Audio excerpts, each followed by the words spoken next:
As someone who spent years working as a bartender and a waitress, I am all for allowing service workers to keep more of the money they earn doing their jobs. I understand firsthand the importance of taking care of people who live on tips. But before I go on, let me just say, I do think it's ridiculous that working people in America have to live on tips, because their employers really should be forced to pay them a living wage.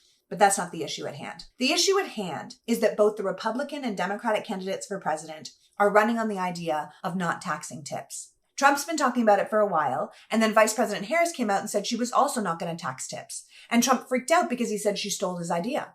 But I want to be clear that the two ideas are not remotely the same.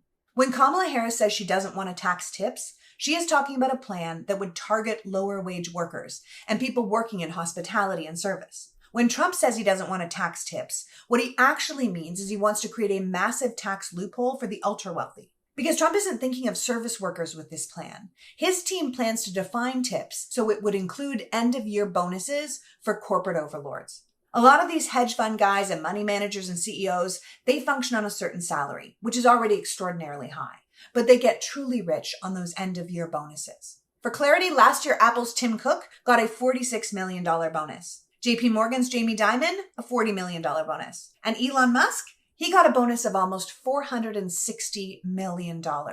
So when Trump says he's not going to tax tips, he's not thinking about the American worker. He's thinking about the American billionaire. It's not complicated. It's right in line with all of his other positions if people care to look. This is the guy who's anti-union, whose party voted against raising the minimum wage, who wants to get rid of Social Security and Medicare and the Affordable Care Act. They're not interested in making sure you get to keep more of the $20 you got for cleaning a hotel room or the $100 you made after a night of waiting tables.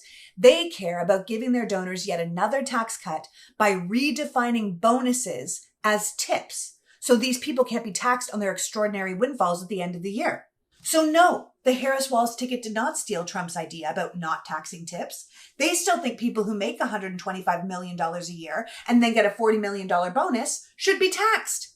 Trump, not so much. His plan is to raise taxes for regular workers while massively cutting taxes for the uber rich. And it is just one more example of him siding with the oligarchs while tricking the people into picking up the tab.